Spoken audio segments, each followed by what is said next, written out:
Good morning everyone, welcome back to आपकी class coaching centre. तो आज का जो क्लास होगा वह आर्टिकल 93 के बारे में समझेंगे। पिछले क्लास में आर्टिकल 80, 86, 87 और 89 ये तीन आर्टिकल, जिसमें आर्टिकल 86 में राष्ट्रपति का भाषण और आर्टिकल 87 में राष्ट्रपति का विशेष भाषण के बारे में चर्चा है, और आर्टिकल 89 में महान्यायवादी और संसद के जितने भी मंत्रीगण थे उनके बारे में बता दिए थे कि महान्यायवादी और संसद के जो मंत्री हैं उन्हें क्या अधिकार प्राप्त है संसद में और क्या अधिकार नहीं प्राप्त है। इसकी चर्चा आर्टिकल 89 में है, जिसके हम अच्छे से समझा दिए थे। आज का जो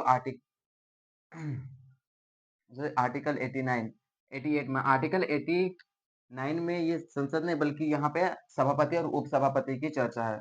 आप कर दीजिएगा, यहाँ पे आर्टिकल 89 में सभापति और उपसभापति की चर्चा है। आर्टिकल 86 में राष्ट्रपति का विशेष अभिभाषण और आर्टिकल 86 में राष्ट्रपति का विशेष अभिभाषण और आर्टिकल 89 में राज्यसभा के सभापति और उपसभापति के बारे में चर्चाएं थे, जिन्हें हम पढ़े थे। अब देखते हैं कि article 93 very very most important article है। इसमें लोकसभा के अध्यक्ष तथा उपाध्यक्ष की चर्चा है, और लोकसभा के अध्यक्ष तथा उपाध्यक्ष इन क्या कार्य होते हैं, क्यों लोकसभा के अध्यक्ष का बोलबाला होता है संसद भवन में, इसके बारे में समझेंगे। सबसे पहले हम देखते हैं कि लोकसभा के अध्यक्ष तथा उपाध्यक्ष की चर्चा किसमें है। आर्टिकल 93 में लोकसभा के अध्यक्ष तथा उपाध्यक्ष की चर्चा है। पिछले क्लास में बता दिया कि संसद के कितने भवन होते हैं, संसद के कितने सदन होते हैं, दो सदन होते हैं, एक होता है लोकसभा और एक होता है राज्यसभा। जिसमें राज्यसभा में कौन बैठते हैं, राज्यसभा में सभापति उपसभापति होते हैं और लोकसभा में अध्यक्ष तथा उपाध्यक्ष होते हैं। ठीक है, इसी के बारे में हम समझेंगे कि लोकसभा के अध्यक्ष के बारे में जानेंगे कि लोकसभा अध्यक्ष कौन होते हैं। तो सबसे पहले हम देखते हैं लोकसभा अध्यक्ष की चर्चा। लोकसभा अध्यक्ष को जानने से पहले हम जानेंगे अस्थाई अध्यक्ष, जिसे हम क्या कहते हैं इंग्लिश में, प्रोटेन स्पीकर। प्रोटेन स्पीकर क्या होते हैं, अस्थाई अध्यक्ष कौन होते हैं, उनका क्या कार्य होता है, और क्यों लोकसभा से पहले, लोकसभा के अध्यक्ष को जानने से पहले हम प्रोटेन स्पीकर को जानेंगे। तो सबसे पहले लोकसभा के अध्यक्ष को जानने से पहले लोकसभा की ही अस्थाई अध्यक्ष, जिसे प्रोटेन स्पीकर कहा जाता है। मान के चलिए कि क्या लोकसभा का अध्यक्ष फर्स्ट में ही निर्वाचन हो जाते हैं, नहीं। तो लोकसभा के अध्यक्ष तथा उपाध्यक्ष कौन बनेगा, उसके निर्वाचन कौन करेगा। बात समझना है यहाँ पे कि लोकसभा के अध्यक्ष तथा उपाध्यक्ष का निर्वाचन जो करने का काम होता है वह अस्थाई अध्यक्ष प्रोटेन स्पीकर का होता है। प्रोटेन स्पीकर क्या करते हैं, लोकसभा के अध्यक्ष तथा उपाध्यक्ष इन दोनों का निर्वाचन करके स्वयं हट जाते हैं, वह बाहर निकल जाते हैं, तब तक कि लोकसभा का अध्यक्ष का चुनाव ना हो जाए। लोकसभा के अस्थाई अध्यक्ष के रूप में प्रोटेन स्पीकर होते हैं, जिन्हें अस्थाई सदस्य भी कहा जाता है। जब वो अध्यक्ष तो उपाध्यक्ष चुन लेते हैं तो वह स्वतः ही हट देते हैं। तो हम बात यहाँ पे समझ सकते हैं कि इस तरह से। तो सबसे पहले कौन होते हैं, तो सबसे पहले अस्थाई अध्यक्ष होते हैं। अस्थाई अध्यक्ष होते हैं, अस्थाई अध्यक्ष, ठीक है। स्पीकर होता है, एस लिख दे रहे हैं, ये स्पीकर, स्पीकर स्पीकर के और तथा इसको उपाध्यक्ष का चुनाव करके कौन, अस्थाई अध्यक्ष। प्रोटेन स्पीकर का काम है अध्यक्ष तो उपाध्यक्ष का चुनाव करना और श्वेता हट जाना। अब वो अपने आप को लोकसभा अध्यक्ष से बाहर कर लेते हैं। उसके बाद अब जो भी काम होता है लोकसभा में, लोकसभा संसद के दो सदन में से लोकसभा एक होता है राज्यसभा, तो लोकसभा में जो भी कार्य होता है वह कौन देखता है, आर्टिकल 93 के तहत लोकसभा के अध्यक्ष तथा उपाध्यक्ष ये देखने के कार्य करते हैं। ठीक है, उसके बारे में हम समझेंगे। तो अध्यक्ष का क्या काम होता है, अध्यक्ष तो चुना गए, अध्यक्ष तो चुनने की प्रोसेस पता चल गया। क्वेश्चन कितने होते हैं लोकसभा में, टोटल मेंबर या सदस्य कितने होते हैं, 545।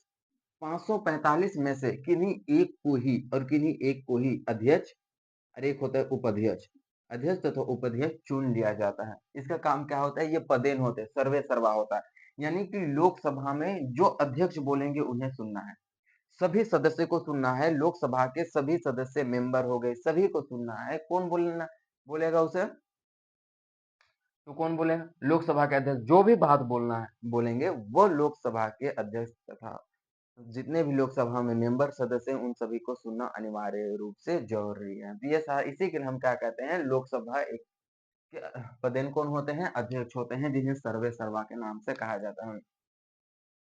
लोकसभा के सदस्य ही लोकसभा के अध्यक्ष को चुनते हैं और लोकसभा के सदस्य ही लोकसभा को के अध्यक्ष को प्रस्ताव पारित करके हटा भी देते हैं। मान के चलिए कि प्रस्ताव पारित करना है तो लोकसभा के जितने भी सदस्य हैं वो मिल लेंगे, उसके बाद उस प्रस्ताव को पारित करके क्या करेंगे कि लोकसभा अध्यक्ष को भाई हटाना है। ये बहुत सारा सख्त नियम कानून लागू पारित कर रहे हैं, तो हम इससे तंग आ चुके हैं। ये बहुत ही गलत तरह से हम हमें हमारे ऊपर शासन कर रहे हैं। इस तरह से अगर कोई भी लोकसभा के सदस्य को यह अनुभव होता है तो वो मिल के क्या करते हैं, एक प्रस्ताव पारित करते हैं क्योंकि लोकसभा अध्यक्ष के विरुद्ध, और उन्हें हटा करके दूसरे नए अध्यक्ष तथा उपाध्यक्ष का चुनाव करने का कार्य भी कौन करते हैं, लोकसभा के अध्यक्ष, लोकसभा के सदस्य के द्वारा किया जाता है। लेकिन फर्स्ट टाइम सबसे पहली बार बात की जाए तो लोकसभा के अध्यक्ष तथा उपाध्यक्ष का जो चुनाव करने का जो काम होता है और प्रोटेन स्पीकर और अस्थायी अध्यक्ष क्या होते हैं। एसएससी जीडी के एग्जाम में काफी पूछे जाते हैं आर्टिकल, यानी कि आर्टिकल 93 नहीं कर रहे हैं आप, यानी कि बहुत ही बड़ा बेवकूफी का काम कर रहे हैं, ठीक है।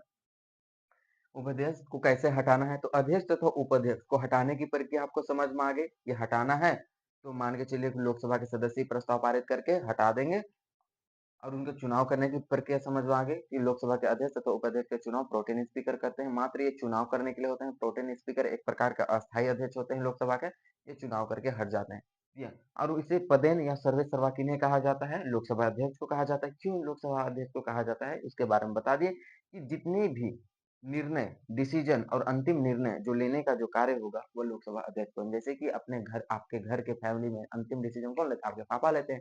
ठीक उसी प्रकार लोकसभा के सदस्य के, लोकसभा के अध्यक्ष जो होते हैं वो पापा होते हैं लोकसभा के, फादर। तो क्या होता है, पार्लियामेंट ऑफ लोकसभा के फादर कौन होते हैं, अध्यक्ष होते हैं। वो क्या करते हैं, जितने भी अंतिम निर्णय होंगे उनके द्वारा लिए जाएंगे। अब वो लेते हैं निर्णय, उसके बाद वहां से वो हट जाते हैं, उसका कोई उतना फिर भूमिका नहीं होता है।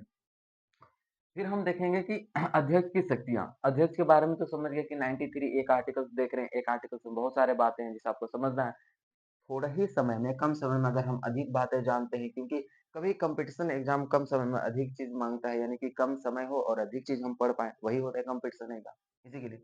तो अध्यक्ष की शक्तियां क्या होते हैं, लोकसभा में बैठक को नियंत्रित करते हैं। एक एक बात को याद रखना है, ठीक है, मात्र एक एक।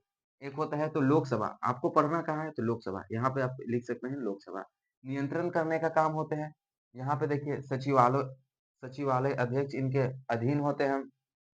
यहाँ पे विदेश जाने वाले जितने भी प्रतिनिधि होते हैं, जितना जिनका अंडरलाइन कर रहे हैं आप उसको भी कर सकते हैं, जितने भी विदेश जाते हैं उनसे करते हैं। और ये होता है बहुत ही महत्वपूर्ण, और या तो इम्पोर्टेंट कर सकते हैं, बहुत ही महत्वपूर्ण, आपका गणपूर्ति, जिसकी चर्चा आर्टिकल 100 में है। गणपूर्ति अच्छा से आर्टिकल 100 में ही समझाएंगे। तो हम क्या कहते हैं कि लोकसभा में जितने भी सदस्य बैठते हैं, जितने भी मंत्री बैठते हैं, उनको नियंत्रण करने का काम किनका होता है, तो लोकसभा अध्यक्ष ही होती है। इनकी पहली शक्ति है। दूसरी शक्ति क्या है कि जितने भी सचिवालय अध्यक्ष जो होते हैं उनके अधीन होते हैं, उनके अधीन होते हैं सचिवालय को जो भी निर्णय लेने होते हैं या फिर कुछ भी करने होते हैं, तो वो लोकसभा के अध्यक्ष से ही पूछ के ये निर्णय उन्नय लिए जाते हैं। अर्थात हम कह सकते हैं कि सचिवालय जो होते हैं वो लोकसभा के अधीन होते हैं। दूसरा होता है विदेश जाने वाले प्रतिनिधि।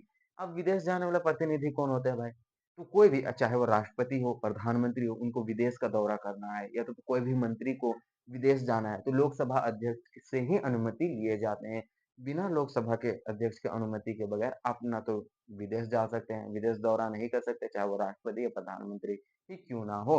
राष्ट्रपति या प्रधानमंत्री सबसे पहले विदेश जाने से पहले क्या कहते हैं, लोकसभा अध्यक्ष से एक प्रकार से अनुमति लेते हैं कि हमें क्या कार्य करने जाना है विदेश, किस उद्देश्य से हमें जाना है, क्या वहां कर जाके करना है, किस चीज की समझौता करना है, या समझौता या बैठक करना है। ये सारे अध्यक्ष जो होते हैं वो लोकसभा अध्यक्ष के द्वारा लिए जाते हैं, और ये लोकसभा अध्यक्ष जो होते हैं वो प्रतिनिधि, विदेश जाने वाले प्रतिनिधियों का क्या करते हैं, चुनाव करते हैं, अनुमति देते हैं, वही चुनते हैं। बात आती है गणपूर्ति। गणपूर्ति क्या होते हैं, 1/10। हम गणपूर्ति के बारे में समझेंगे अच्छे से, ठीक है। तो गणपूर्ति 1/10 होते हैं। गणपूर्ति कितना होता है, 1/10। 1/10 यानी 100/10, टोटल में 110। 545 सदस्य में से 545 सदस्य में से 10 सदस्य 1/10 सदस्य अगर लोकसभा में उपस्थित नहीं रहते हैं, तो लोकसभा के क्रियाकलाप कार्रवाई को भंग कर दिया जाता है। उसे ही गणपूर्ति कहा जाता है। गणपूर्ति यानी कि कितने कम कितने कम सदस्य में भी कार्रवाई चालू रहेगी, उसे ही हम गणपूर्ति कहा जाता है, उसे ही गणपूर्ति कहते हैं।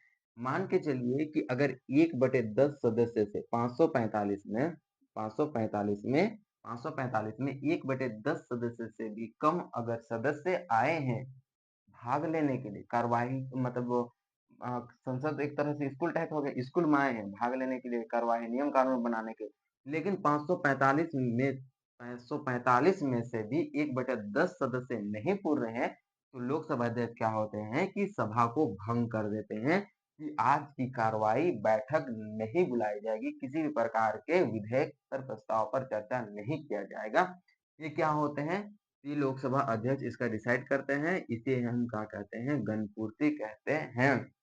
और आते हैं कि लोकसभा में कौन धन विधेयक है, कौन धन विधेयक है, कौन वित्त विधेयक है, इस सभी के निर्णय करने का कार्य किनके होते हैं? लोकसभा अध्यक्ष के ही होते हैं। वही बताते हैं कि यह धन विधेयक है, वित्त विधेयक है, पैसा से रिलेटेड सभी चीज धन विधेयक। इतना समझ में आ गया? जैसे कि मनी, पैसा हो गया, ऋण हो गया, जुर्माना हो गया, ये सारे धन विधेयक के अंतर्गत तो यही होते हैं अध्यक्ष की शक्तियां। अध्यक्ष की शक्ति के बारे में समझ गए। अब आते हैं अध्यक्ष की दंडात्मक शक्ति। अध्यक्ष की दंडात्मक शक्ति क्या है? तो सबसे पहले हमको जानना है कि अनुशासनहीनता। अगर आप लोकसभा अध्यक्ष में अगर लोकसभा अध्यक्ष के समक्ष अनुशासन में रहते हैं, अनुशासनहीनता में रहते हैं, अनुशासन में नहीं रहते हैं, तो आपको लोकसभा सदस्य सॉरी लोकसभा अध्यक्ष जो होते हैं निलंबित कर सकते हैं। ये पहला। दूसरा है कि 60 डेज यानी कि 60 दिन 60 डे 60 दिन यदि आप लोकसभा अध्यक्ष को बिना बताए 60 दिन अनुपस्थित रहते हैं लोकसभा में, तो आपको क्या कर दिए जाएंगे? आपकी सदस्यता सदस्यता क्या सदस्यता रद्द कर दी जाएगी। अगर रद्द ना हो, इसके लिए आपको क्या करना है? लोकसभा अध्यक्ष को पहले बता देना है कि हम 60 दिन ये काम से जाएंगे, इसलिए नहीं आ पाएंगे, इसलिए हमको माफ कर दे। तो भी आप चले गए, तो भी आप चले गए और नहीं बता पाए, तो भी आप चले गए हैं बिना बताए और 60 दिन के बाद आते हैं, तो लोकसभा अध्यक्ष के समक्ष आपको क्या होता है? गिड़गिड़ाना होता है, आपको सुनना होता है कि हाँ, हमें क्या करना चाहिए, क्या नहीं करना चाहिए, इसके बारे में। लोकसभा अध्यक्ष करेंगे, आपको एकदम वहाँ पे माफी माँगेगा, महाराज गलती हो गया, थोड़ा-सा रियायत कीजिए कि हम ये काम से गए थे, बहुत ही इम्पोर्टेंट था, बताने भूल गए, एप्लीकेशन देने भूल गए। इस तरह से आप कह के बच सकते हैं। यानी कि 60 दिन भी आप लोकसभा में अनुपस्थित रहे, आपकी सदस्यता रद्द कर दी जाएगी। यदि आप रद्द की जाए कर दी जाएगी। उसके बाद होता है दल बदल। दल बदल दल बदल जिसकी चर्चा अनुसूची 10 में है। 10 में दल बदल।